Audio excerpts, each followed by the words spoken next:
Et au tribunal militaire de Ouagadougou, les auditions se poursuivent. Et ce matin, le soldat Amadou Zongo était de retour à la barre, ainsi que le sergent Yaya Guiré.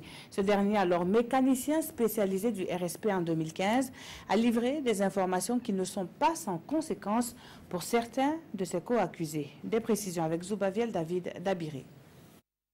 Face aux charges d'attentat à la sûreté de l'État, de meurtre et de dégradation aggravée des biens retenus contre lui par le parquet militaire, le soldat de première classe Amadou Zongo reste inflexible.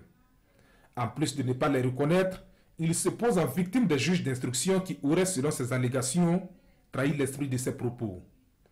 Il reproche notamment aux juges d'instruction d'avoir mal transcrit ses propos en notant par exemple le mot patrouille au lieu de faire un tour en ville.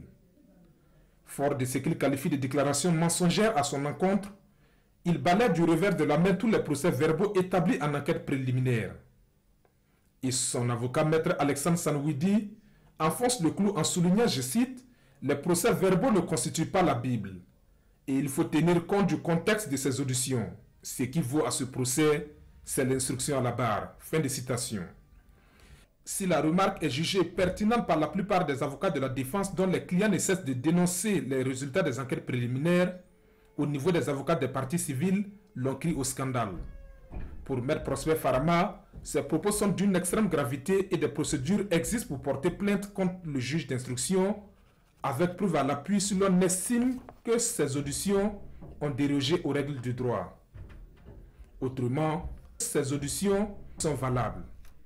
Et Maître Séraphin Sommet de dénoncer une tentative de décrédibilisation de l'institution judiciaire et une stratégie qui consiste à rechercher l'impunité totale.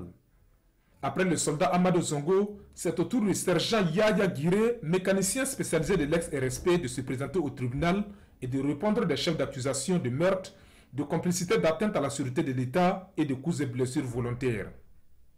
Et comme la plupart de ses prédécesseurs à la barre, il plaide non coupable. Selon sa version des faits, dans la soirée du 17 septembre 2015, il reçoit un appel lui enjoignant de rejoindre le camp. À son arrivée, poursuit-il, il constate le cambriolage de son bureau et la disparition de plusieurs véhicules du régiment de sécurité présidentielle dont il a la charge.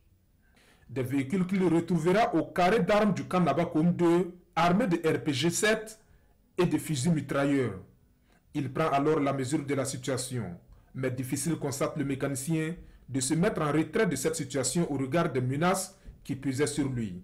Et quand on lui demande qui serait à l'origine de ce cambriolage, il indexe le sergent-chef Roger Koussoubé alias le Touareg, qui à ses yeux commandait à cette période critique les éléments les plus agités du régiment de sécurité présidentielle.